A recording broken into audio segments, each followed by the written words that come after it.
Nerf Clan Blitzers, it's Ronan. We have a special edition today, Seal Clubbers. Well, we all do it sometimes, go down to a lower tier, beat the snot out of some unexpecting fools.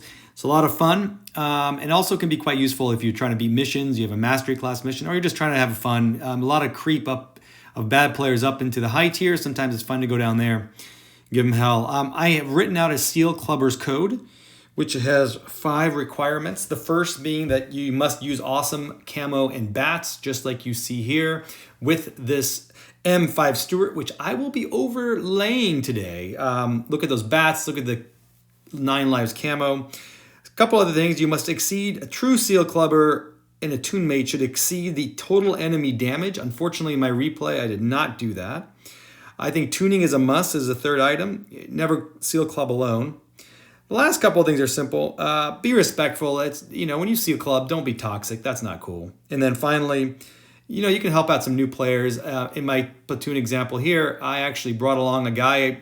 Didn't know him. He wasn't very good, but he was a great tune numbers-wise, but he played great with me, and he was a number 2 in damage. So bring a friend. All right, let's jump into the M5 Stuart. This is my choice for seal clubbing, and I looked the M5 Stuart up, and apparently I'm not the only one. We've got both Florida and Linus from the Nerf team who play this tank quite a bit, and Linus, in fact, is number 4 in the 30-day win 8. So we have some other folks who do it. In terms of the M5 Stuart, I'm kind of surprised, but its actual win rate is lower than some of the others in Tier 3, down near the bottom there. But, that is only for certain players, and I think this tank's unbelievably great. So I love the Seal Club with it. It's my Tier 3 Seal Clubber club. Looking at the M5 Stuart, it is a light tank. Very cool tank, by the way. About 9,000 made in World War II. It has twin Cadillac engines, the M5 Stuart does. Twin V8 engines from the Cadillac, which is something I didn't know. I'm not good with Tier 3 stuff. Its hit point and all that stuff seems okay. I don't really have a good comparison. It's got good shell velocity. What I do know is the gun handling is excellent. Look at the aim time dispersion, and when moving dispersion, it's insanely low, which is great because you're mowing people down at full speed here. It's got -10 +20. It's light, which is a light tank. Fast as hell, 52 miles an hour. Look at the traverse speed. On hard terrain, it turns at 86. That thing just turns like nobody's business. It's insane. I've never driven a tank that turns like this. The other piece is looking at the armor. It does have some. It actually does, and you look at it and you're kind of surprised this tank has armor. And it's got a -10 gun depression. What's also neat is that lower plate, as you see, it's got quite a bit of armor for the tier. I mean, your pen's numbers here are really low anyway. And what that's really used for is ramming. This thing is a ramming beast. I have in my replay, you'll see a good ram you have. So you can ram like crazy with that tank in particular, but you got to hit him in the front. I think the side won't do much. All right, so I'm platooning here with MOJP. JP Frank is his name. Don't know JP, but thanks for the tune.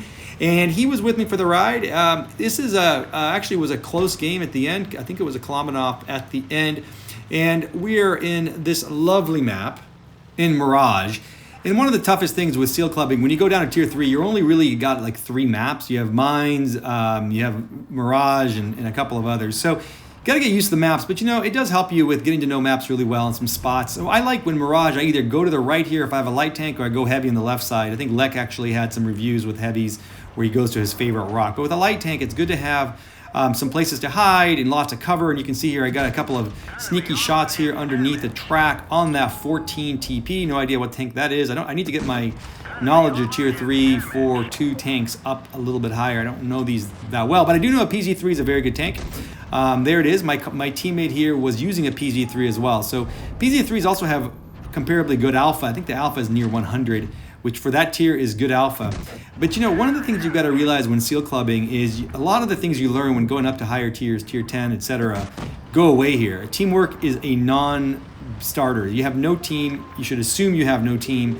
It's always 1 against 7, or in the case you're platooning, which is one of the code, you've got to bring a teammate. It's 2 against 7. You cannot count on anyone to do anything. But the good thing is you can also assume that your teammate, your enemies don't do anything together either. So it's basically coordinated. Kind of coordinated. The other thing you'll notice is, unlike certainly tier 8, 9, 10 battles, you don't have HE. You really don't have HE at all here in the tier. And in tier 4, you do have HE, but tier 3, I don't believe you have HE. So you're not going to get derped very often. I mean, most of these, you see I'm hitting 66 alpha, and that's kind of what you get. So the name of the game here is actually just getting damage, but you, unlike in tier 10, where you'd never poke out this long because you have like a 183, Death Star nuke you from somewhere. You don't have that here. You do have some tanks with bigger alpha, but in general, you can be a little slower, get your shots in. Most of the tanks do have good gun depression. Certainly, I mentioned the M5A1 has awesome gun depression, -10, and it's got great dispersion and aim time. So you see, I can just poke out, hit these guys, and you can kind of assume as well that they're probably not going to really nail you. You don't have great shooters in general here. In this match, so right now it's actually 4 against 6. Things aren't looking great for my teammate and I, so I get the hell out of Dodge. I realize that there are some low hit point tanks out there, and I got to clear those guns. And so I just basically run. I get a very, very lucky shot right here on that M5 Stuart in the enemy. Thank you, RNGesus. And then I was also able to clear this 14 TP, so kind of 2 kills in about 10 seconds, which probably changed the outcome of the game because I'm just running out of cannons or out of players here. I am full in terms of damage or hit point pool, and that's one thing I'm very careful of. I do not give away hit points in low tiers, and you'll see why. You'll need them at the end. Oftentimes, even when you're seal clubbing, you'll end up in a 1 against 2, a 1 against 3, and you'll need to be able to have the hit points to finish that off. And so, I'm using the hills to keep my hull down, only my turret exposed, and the M5 Stuart does that really well. It's tall and it's got good gun depression, which allows you to poke out, and it's fast as hell. So it allows you to really poke out. And what I'm doing here actually is I'm putting myself in a position under the tracks so that I knew those guys wouldn't come over. I didn't think they'd come over the tracks. And it allows me to help my teammate. Right now it's a 2-on-4, unfortunately. We lost another one. A PZ3, and it's now that was my teammate actually, and who was killed there. I was trying to help him. Maybe I didn't do that good of a job. Sorry, buddy. But I was able to clear the PZ3, so it's a 2 against 3, and I noticed that they have an FTAC. I don't even know what the fuck that thing is. It is the ugliest tank in the whole game. I'm kind of jealous. I probably had it at one point. I may have to go back and buy it. That thing is so ugly. Darth Bane has to love it. I don't think Bane watches these videos, but if he did, I know if Bane was in a tier 2, he'd be driving that giant, ugly piece of shit. I mean, look at the thing. Well, you'll get to see me kill it in a second.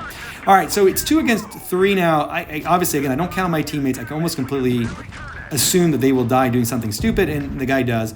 And then is a PC3 here, though, that was very low on hit points. I was able to clear him. So 1-on-2 now. It was a 1-on-3 just for a second there. Not a real great collab enough. I just rammed the shit out of his FTAC. Look at that tank. I mean, what a piece of shit. Again, a Bane or Arthur favorite. Those two guys like obscure tanks. And anyway, 1-on-1 now. Honestly, I wasn't worried here. I didn't want to reset my camo. I was thinking about whether I need a speed boost or a health boost. I didn't want to get tracked or something.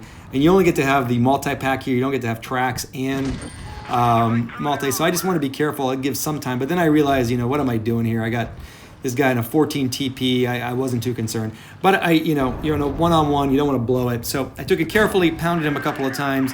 Again, using the gun depression and using the other M5A1 from either our team or the enemy to get a good shot off. And I got him.